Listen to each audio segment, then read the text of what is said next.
여러분 그 광고 중에서요, 이 사용 전과 후가 뭐 이렇게 다르다고 하는 그 영상이나 사진들을 아마 보신 적이 있으실 것 같아요. 예를 들면 이 홈쇼핑 가운데 이 머리숱이 이렇게 풍성해지는 이 샴푸를 광고하면서 이 사용 전과 후의 사진을 비교해서 이렇게 보여주는 것이죠.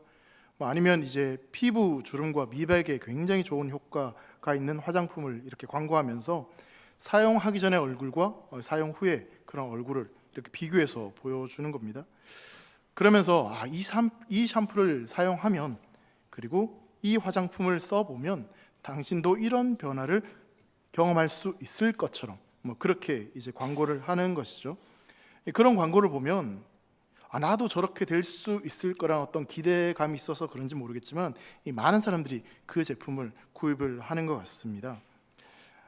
사실 그 이유는 이전과 이후의 모습을 극명하게 이렇게 대조해서 보여주면서 이 제품의 효능이 이러하다라는 것을 보여주기 때문에, 그래서 그 이후의 모습을 보면서 그런 제품들을 구입하는 것이죠. 진짜 이 제품을 구입하면 나도 그렇게 뭔가 머리숱이 풍성해지지 않나, 내 피부도 저렇게 백옥처럼 고와지지 않나, 그런 기대감을 가지고 그런 제품들을 이제 구입을 하는 것이죠. 사람들이 뭔가 이제 새로운 기대를 이전과 이후에는 좀 더 나은 삶을 살기를 모든 사람들이 원하고 그렇게 바라보며 살아갑니다. 여러분, 일반적으로 사람들은요, 조금 더 기회가 주어지면, 그리고 조금 더 좋은 환경이 나한테 제공되면, 그리고 내가 조금 더 노력만 하면 이전보다 더 나은 삶을 나는 분명히 살아갈 수 있을 것이다 라고 그렇게 기대를 합니다. 그래서 교육의 기회를 더 이제 많이 주는 것이고, 또 과학과 문명을 점점 더 그렇게 발전해 나가는 것도 그러한 이유에서일 것입니다. 여러분, 분명하게 이러한 노력들이 또 그런 수고를 통해서 우리의 삶이 조금 더 나아지는 것은 분명히 있다라고 생각합니다. 도움되는 것이 분명히 있는 것이죠. 그런데 여러분, 그런 사람들의 일반적인 생각과는 달리 성경은 우리에게 그렇지 않다라고 이야기를 합니다. 근본적으로 이전과 다른 삶을 살기 위해서는 좀 더 나은 환경과 조금 더 나은 조건이 필요한 것이 아니다라고 그렇게 우리에게 말씀하고 있는 것이죠. 그런 환경과 조건의 변화보다는, 그런 인간의 노력보다는 이 사람의 본질적인 변화가 있어야지만 이전보다 더 나은 삶을 살 수 있다라고 분명히 말씀하고 있습니다. 본질적으로 어떠한 일이 우리 안에 일어나야지만, 우리가 존재 자체가 변화되어야지만, 그래야지만 우리가 더 나은 삶을, 이전과는 다른 이후의 삶을 살아갈 수 있다라고 말씀하고 있는 것이죠. 바로 예수님을 믿을 때, 그 예수님을 통해서 우리가 구원을 얻었을 때, 그때 바로 이전과 이후, 그 예수님을 믿고 난 이후에 그 삶이 온전한 변화를 경험할 수 있다라고 성경은 우리에게 말씀해 주고 있습니다. 여러분, 그렇다면요, 예수를 믿어 그리스도인이 된 우리는 구원을 얻기 전과 구원을 얻은 후 도대체 우리의 삶이 어떻게 달라졌는지에 대해서 한번 생각해보고 점검해 볼 필요가 있습니다. 우리가 구원 이전과 이후 이 다른 삶을 살게 된 그리스도인이라면 예수님을 믿기 전 나는 어떤 상태였는지, 그리고 예수님을 믿고 난 이후 내 삶은 어떠한 신분이 되었고 어떠한 존재로 살아가고 있는지에 대해서 우리가 살펴보고 그것을 정리하는 그런 시간들이 필요하다는 사실이죠. 오늘 본문 말씀을 통해서 우리가 구원 얻기 전의 모습과 그리고 구원을 얻은 이후 우리의 모습이 어떻게 달라졌는지에 대해서, 그래서 이제 우리는 어떻게 살아가야 되는지에 대해서 함께 말씀을 통해서 살펴보는 시간이 되었으면 좋겠습니다.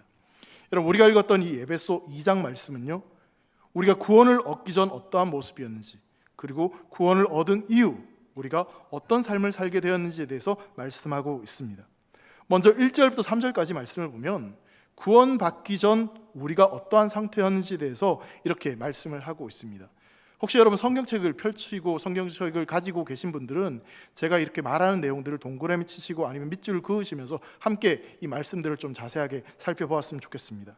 먼저 1절부터 3절까지 말씀을 제가 한번 읽도록 하겠습니다. 그는 허물과 죄로 죽었던 너희를 살리셨도다. 그때의 너희는 그 가운데서 행하여 이 세상 풍조를 따르고 공중의 권세 잡은 자를 따랐으니 곧 지금 불순종의 아들들 가운데서 역사하는 영이라.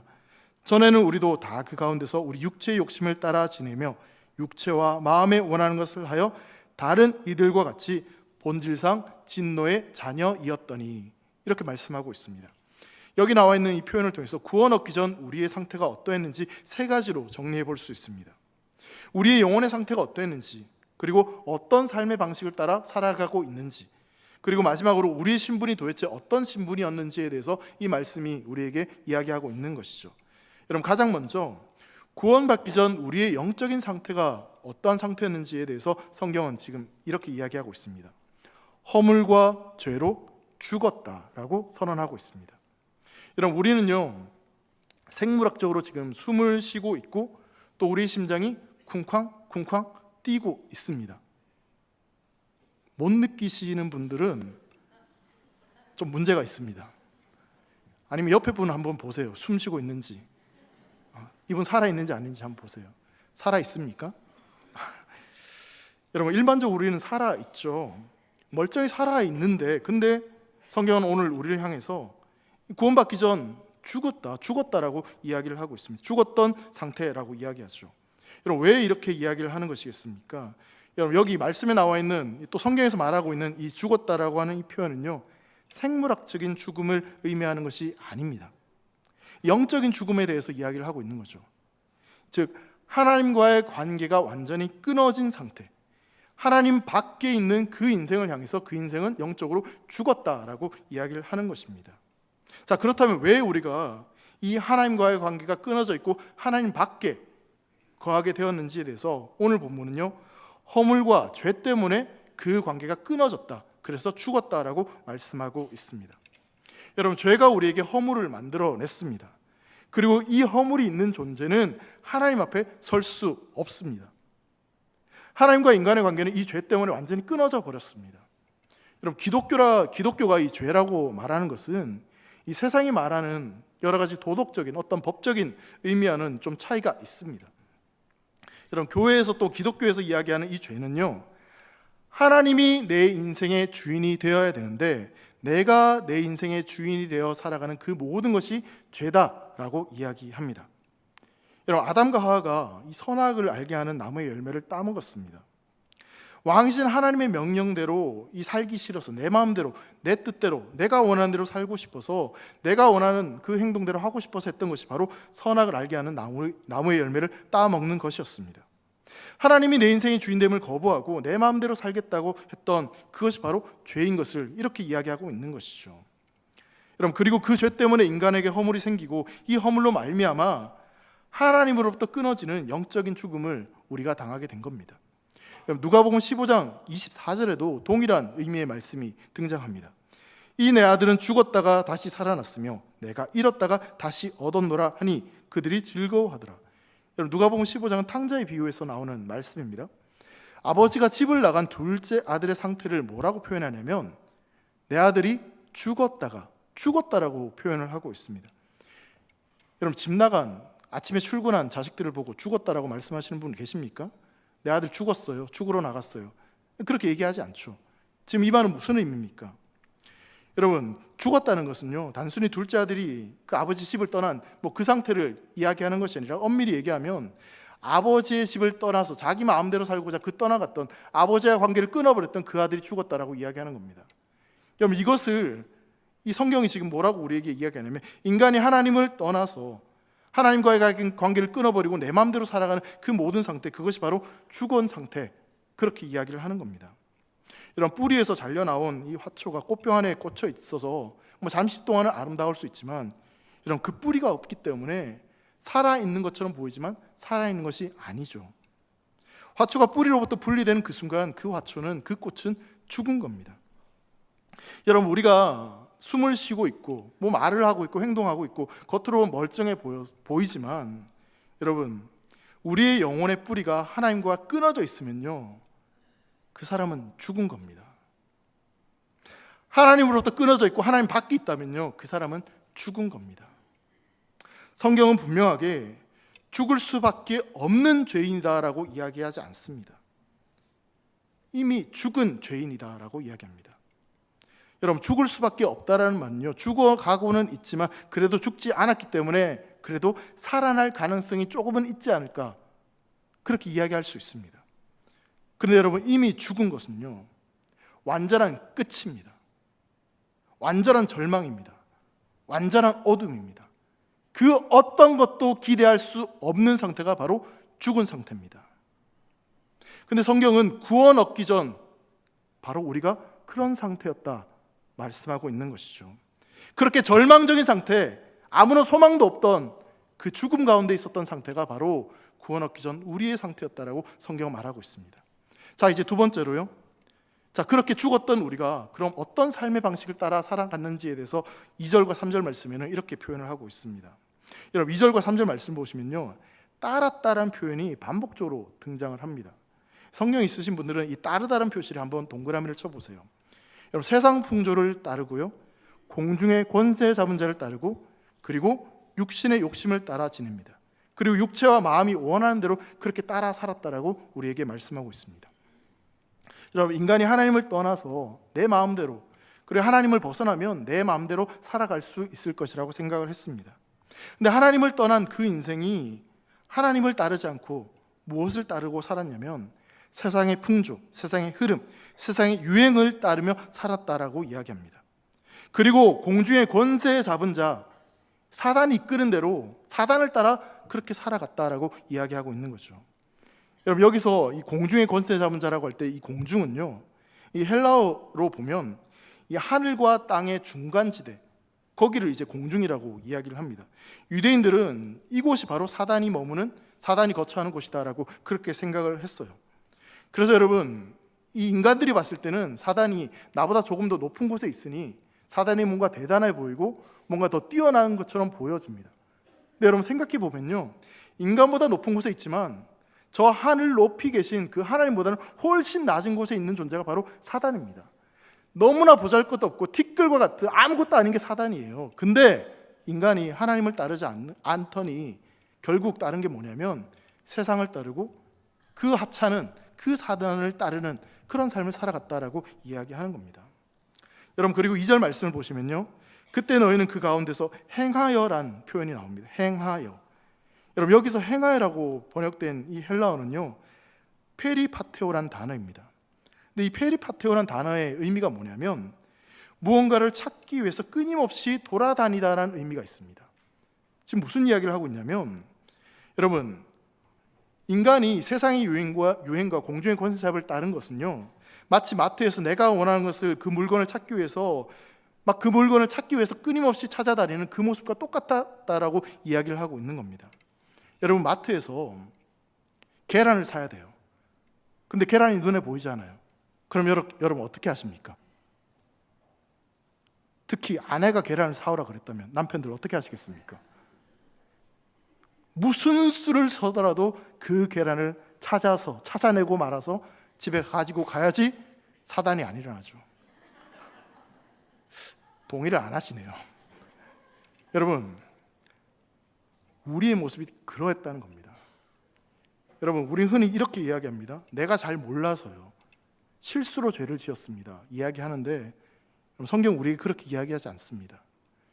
죄를 찾아서 내 욕망에 이끌려서 그 욕망을 이룰 때까지 끝까지 그것을 찾아서 돌아다녔던 그 인생이 바로 구원 얻기 전 우리의 모습이었다, 그렇게 이야기하고 있는 겁니다.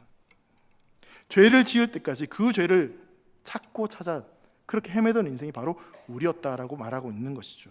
마치 물건을 찾아 이리저리 헤매 그 물건을 마침내 찾아내듯이 세상이 싫다라고 그렇게 이야기는 하지만 세상이 좋아서 세상의 것을 탐하고 그것을 구하고 살아갔던 그 인생이 바로 구원 얻기 전의 인생입니다. 사단을 그렇게 미워한다고, 사단과는 함께하지 않겠다고 이야기하면서도 근데 그 사단이 좋아서, 그 사단이 위대해 보여서 그 사단을 쫓아갔던 그 인생이 바로 구원 얻기 전 우리의 모습이었다는 겁니다. 자, 이제 여러분, 세 번째로 그렇게 사단을 쫓아가고 세상을 쫓아가고 죽었던 우리가 어떤 신분인지에 대해서 마지막으로 이렇게 이야기합니다. 성경은 우리가 본질상 진노의 자녀였다라고 이야기합니다. 여러분, 하나님을 왕으로 인정하지 않고 그 왕이신 그 하나님 앞에 거역하고 반역하고, 여러분, 그렇게 반역하고 그 하나님 앞에, 왕이신 그 하나님 앞에 역모를 저지르는 우리의 마지막이 어떠한 모습이 되겠습니까? 결국은 그 왕의 심판을 받게 되는 겁니다. 왕의 진노를 받게 되는 겁니다. 여러분, 아담이 죄를 짓자 에덴 동산에서 쫓겨났습니다. 더 이상 죄 있는 상태에서 그곳에 함께 할 수 없었기 때문이죠. 여러분, 노아의 홍수 사건도 죄를 향한 하나님의 진노를 너무나 보여주는 그런 사건입니다. 소돔과 고모라는 어땠습니까? 하나님의 진노 앞에 살아남을 길이 없습니다. 심지어는요, 이스라엘 백성들조차도, 예루살렘 성전조차도 그렇게 무너져 내립니다. 여러분, 어떤 그 목사님에게 이 젊은 청년이 와서 이런 질문을 했다고 해요. 목사님, 담배 피면 지옥 가나요? 대답하기 참 곤란한 질문이고 또 어떻게 대답을 해야 될까? 저도 이제 순간 고민이 되는 말인데, 근데 이 목사님이 어떻게 이제 대답을 했냐면, 아니야, 담배 핀다고 지옥 가는 것은 아니야. 근데 대신 천국에 조금 빨리 갈 수 있을 것 같아. 여러분, 죽으면 끝이 아닙니다. 분명한 천국과 지옥이 있습니다. 예수를 믿는 자에게는 천국이 있고요, 예수를 믿지 않는 자에게는 지옥입니다. 아무리 좋은 말로 둘러대도 여러분, 이거 분명한 사실입니다.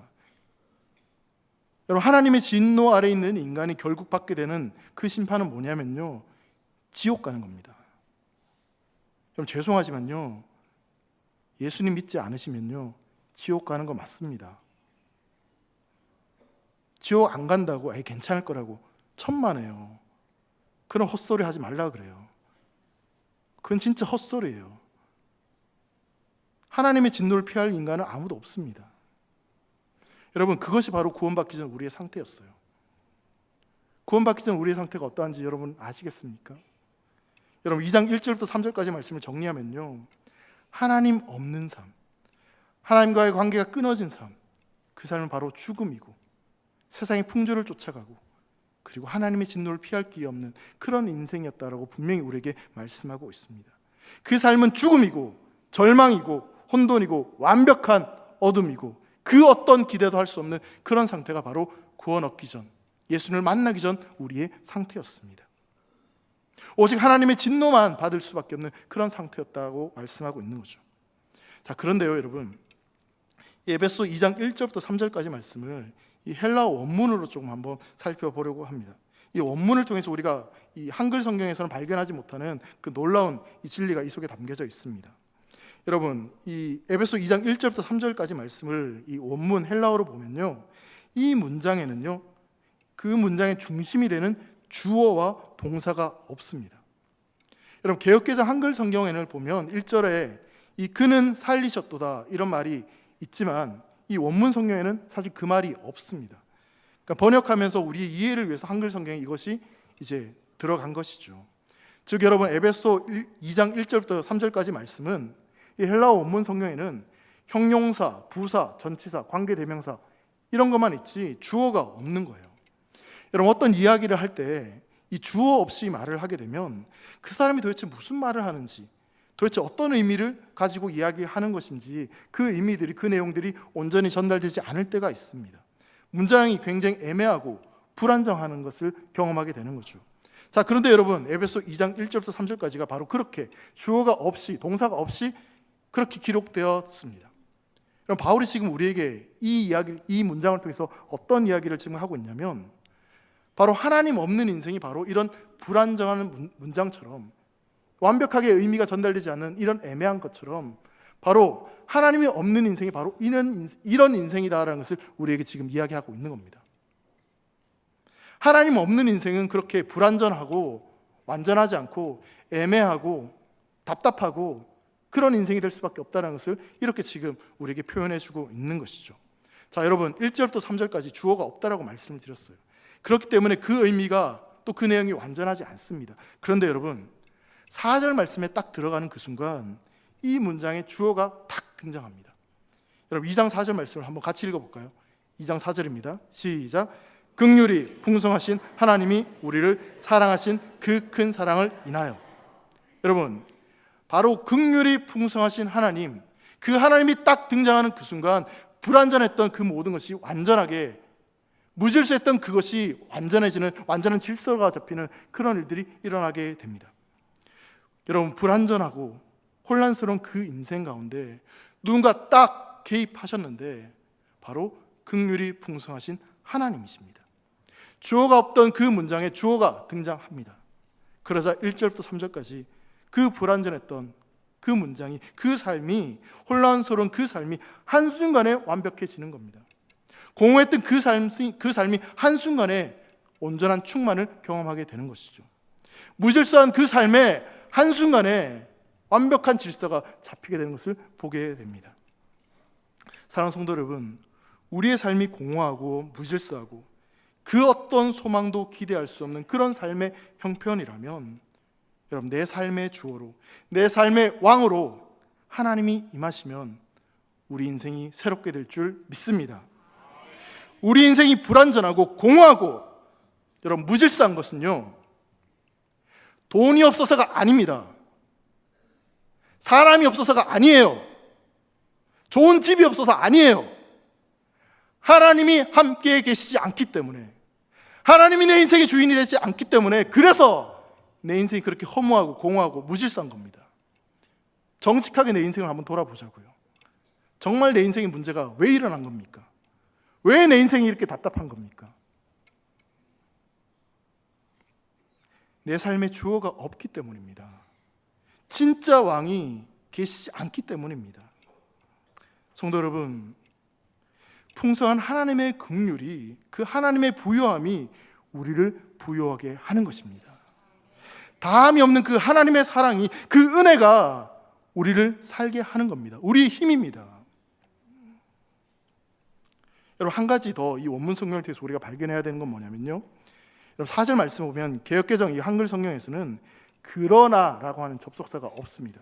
4절 말씀에 그러나가 없죠. 근데 헬라어 원문을 보면 이 그러나가 이 원문에는 포함되어 있습니다. 여러분, 이 그러나가 없다면 우리 인생은 끝입니다.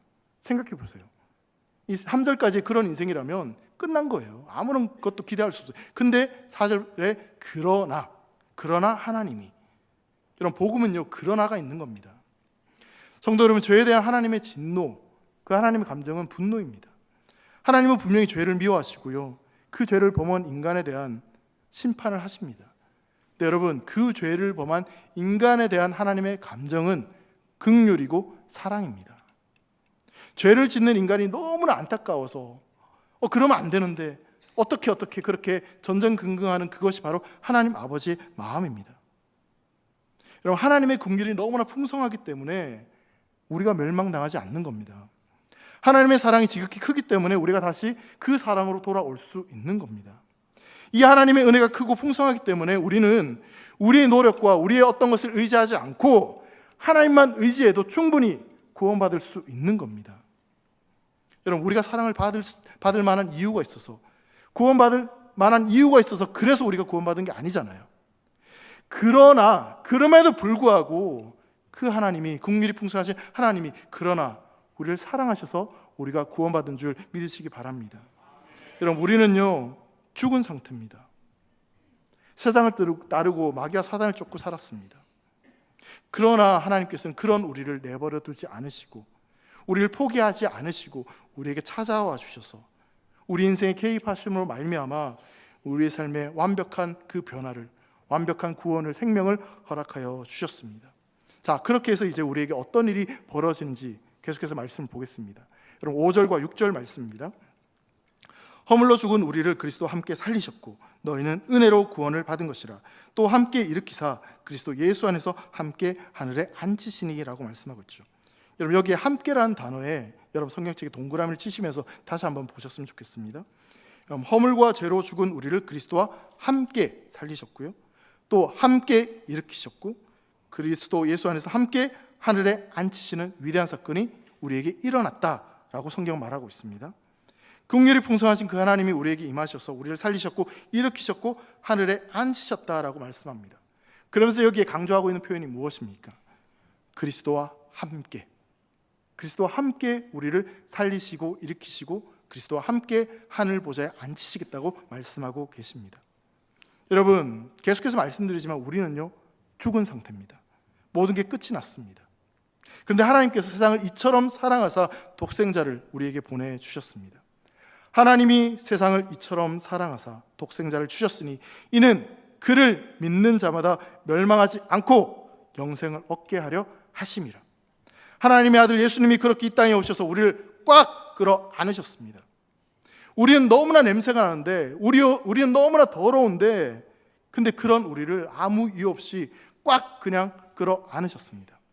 그리고는 그 예수님의 손에 우리의 손을 포개시고, 우리의 발에 예수님의 발을 포개시고, 우리를 꽁꽁꽁꽁꽁꽁 묶어서 조금의 틈도 생기지 않도록 그렇게 예수님과 우리가 하나가 될 수 있도록 완벽하게 꽁꽁 묶으셨습니다. 꽉 붙들어 매셨어요. 그래서 예수님과 우리가 완전한 하나가 되었습니다. 그리고 예수님은 우리가 당해야 될 그 죄를 대신 지시고 십자가에 죽으셨습니다. 그리고 부활하셨습니다. 그런데 여러분, 예수님만 살아나는 것이 아니라 예수님께 꽉 붙들려 있던 우리, 꽁꽁 묶여져 있던 우리도 그 그리스도와 연합함으로 말미암아 함께 일으켜지고 함께 살아난 줄 믿으시기 바랍니다.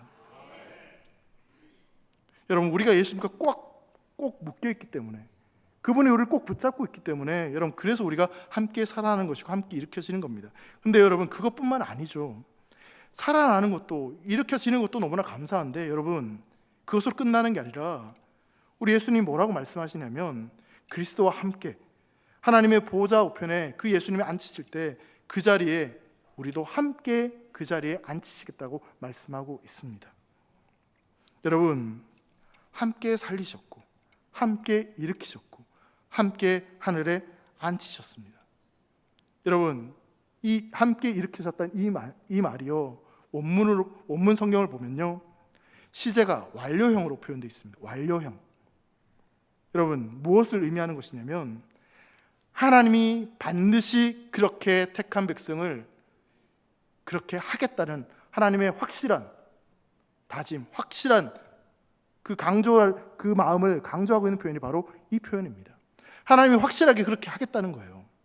반드시 그렇게 이루어내겠다는 겁니다. 여러분, 하나님께서 이스라엘 백성들을 출애굽시키셨습니다. 그리고 하나님이 약속하신 그 가나안 땅으로 이스라엘 백성들을 인도하셨습니다.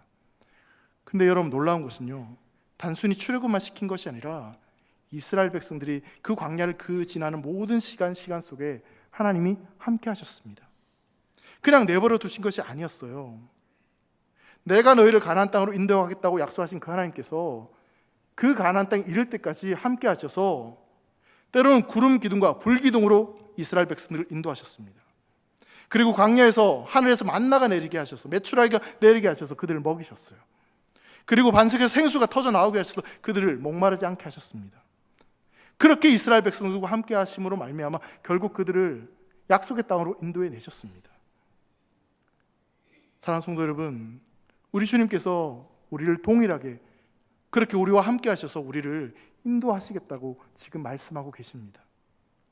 여러분, 그것을요, 5절 말씀을 보시면 좀 다른 각도에서 다른 표현으로 이런 표현을 하고 있습니다. 5절 말씀을 보시면 괄호에 이렇게 표현되어 있는 말씀인데요, 괄호에 있는 말씀 한번 제가 읽어보겠습니다. 너희는 은혜로 구원을 받은 것이라 라고 말씀하고 있죠. 여러분, 우리가 구원을 받을 때 어떤 자격과 조건이 있어서 그래서 구원받은 것이 아닙니다. 세상은 그런 조건이 필요하다고 이야기하고 자격이 필요하다고 이야기를 하지만, 여러분, 우리가 예수님과 함께하는 삶, 그 은혜를 누리는 그것은요, 우리의 자격이 있어서가 아니라 그분의 사랑이 무한하셔서, 그분의 긍휼하심이 너무나 풍성하셔서, 그래서 우리가 그 구원을 받은 것입니다. 성도 여러분, 우리 인생 가운데요, 기적이 일어났습니다. 놀라운 역사가 일어났습니다. 예수님이 살아나실 때 거기에 함께 딱 붙어서 우리도 함께 살아난 겁니다. 예수님이 죽음에서 일어나실 때 거기에 우리가 딱 붙여져 있어서 그래서 우리가 같이 일어나는 겁니다. 그리고 예수님이 그 보좌에 앉으실 때 거기에 함께 붙어서 우리는 함께 하늘 보좌에 앉게 되는 겁니다. 그래서 여러분, 갈라디아서 2장 20절에 이렇게 말씀하고 있습니다. 내가 그리스도와 함께 십자가에 못 박혔나니 그런즉 이제는 내가 사는 것이 아니요 오직 내 안에 그리스도께서 사시는 것이라. 이제 내가 육체 가운데 사는 것은 나를 사랑하사 나를 위하여 자기 자신을 버리신 하나님의 아들을 믿는 믿음 안에서 사는 것이라. 여러분, 이제는 내가 사는 것이 아니죠. 내가 그리스도와 함께 죽었으니 그분과 함께 사는 겁니다. 내 안에 그리스도께서 사시는 겁니다. 여러분, 그렇다면요, 내가 이제 그리스도와 함께 사는 인생이라면 내가 그것을 믿는 그리스도인이라면 이제 우리는 어떤 인생을 살아갈 수 있겠습니까? 그럼 예수님과 함께하기 때문에 예수님이 누리시고 예수님이 경험하는 그 모든 것들이 다 우리의 것이 된 겁니다. 예수님이 올라가는 그 하늘 보좌까지 우리도 함께 올라가는 겁니다. 우리의 자격이 있어서, 우리의 힘이 있어서가 아니라 그분이 우리를 꼭 붙잡고 있으니까. 사랑하는 성도 여러분, 그 예수님이 우리와 함께 하심을 믿으시기 바랍니다. 이제 예수님은 우리에게 이렇게 말씀하십니다. 너는 내 거야. 너는 이제 나와 영원히 함께 할 거야. 내가 너와 함께해서 너에게 온갖 좋은 것을 다 줄 거야. 여러분, 그래서요, 에베소 2장 10절을 보면요, 그런 우리의 존재에 대해서 이렇게 말씀하고 있습니다.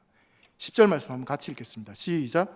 우리는 그가 만드신 바라 그리스도 예수 안에서 선한 일을 위하여 지으심을 받은 자니 이 일은 하나님이 전에 예비하사 우리로 그 가운데서 행하게 하려 하심이니라.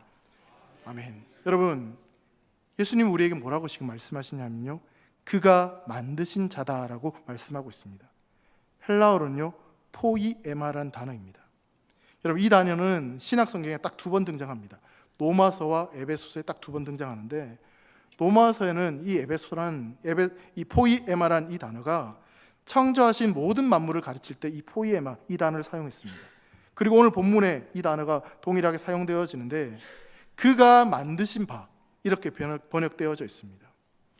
그런데 이 포이에마라고 하는 이 헬라어 단어가 이 시를 의미하는 영어 단어 포엠이란 단어를 파생했습니다. 그러니까 성경은 우리가 바로 하나님의 포이에마라고 이야기하고 있고, 하나님이 쓰시는 아름다운 한 편의 시와 같은 존재가 바로 우리다라고 말씀하고 있는 것이죠. 한때 죽었지만, 그리고 더러운 냄새가 나는 존재였지만, 이제는 그리스도 예수님이 써내려가는 한 편의 아름다운, 상상할 수도 없을 만큼 아름다운 그 한 편의 시가, 한 편의 아름다운 완벽한 작품이 바로 저와 여러분인 줄 믿으시기 바랍니다. 하나님은 그 인생에, 우리 인생 가운데 그 시를 계속해서 써내려가기를 원하십니다. 아직 그분의 이야기는 끝나지 않았습니다. 우리의 삶에 하나님은 그 아름다운 이야기를 계속해서 써내려 가시는 줄 여러분 꼭 기억하시기를 바랍니다. 여러분, 예수 그리스도가 오시기 전과 오신 후의 역사를 이 BC와 AD 이렇게 나눕니다. 이것을 우리 그리스도인은 주전, 주후 이렇게 이야기를 하죠. BC가 영어인데 예수님 전, Before Christ. 그 AD는 이 라틴어인데요, 아노 도미니, 예수 그리스도의 시작의 날, 예수 그리스도가 오시고 난 뒤, 그런 의미를 가지고 있습니다. 예수 그리스도께서 이 땅에 오셔서 모든 인류의 역사를 예수님이 오시기 전과 예수님 오신 후로 바꾸어 놓으셨습니다. 여러분, 우리 인생도 마찬가지입니다. 여러분, 구원은요, 이전보다 조금 더 나은 삶을 사는 것이 아닙니다. 여러분, 구원은요, 우리의 존재와 우리의 삶 전체를 본질적으로 바꾸는 겁니다. 그러하기에 구원 이후의 삶은 그 이전과 비교할 수 없을 정도의 놀라운 축복과 그 풍성함을 맛보아 살아간 인생이 될 수밖에 없습니다. 여러분, 우리는요, 예수님과 함께 사는 삶입니다. 예수님과 함께 살아가는데 어떻게 그 이전과 똑같을 수 있습니까? 예수님이 나의 주인이고 내 인생의 주어가 되시는데, 내 인생의 왕이신데 어떻게 내 인생이 이전과 똑같을 수 있습니까? 다릅니다. 이제 우리는 다른 삶을 사는 겁니다. 성도 여러분, 우리에게 허락된 그 구원을 다시 한번 붙잡으시고 기억하시기를 바랍니다. 여러분, 우리가 인생을 살다 보면요, 실패할 때도 있고요, 방할 때도 있고, 너무너무 외롭고 공허하고 너무너무 힘든 순간들이 있습니다. 왜 없습니까? 있습니다. 여러분, 그럴 때마다 죄와 허물로 죽었던 우리를 살리신 그 예수 그리스도의 보혈로 말미암아 우리를 구원해 주신 그 하나님의 은혜를 생각하시기를 바랍니다. 그래서 그 은혜로 말미암아 나에게 어떤 일이 벌어졌는지, 그리스도와 함께 내가 어떻게 되었는지를 기억하십시오. 그리고 결국 그리스도와 함께 내가 하나님 우편 그 영광스러운 자리에 함께 거하게 된다는 사실을 여러분 믿으시기 바랍니다. 저와 여러분요 하나님의 작품입니다. 그리고 하나님이 써내려가는 아름다운 시입니다. 하나님은요 우리를 포기하지 않으십니다. 하나님은 우리를 꽉 붙잡고 계십니다. 절대로 놓지 않으십니다. 주의 손에 나의 손이 포개어졌고 주의 발이 나의 발이 포개어져서 이제는 우리는 그리스도와 함께 살아가는 인생임을 믿을 수 있기를 주의 이름으로 축원합니다.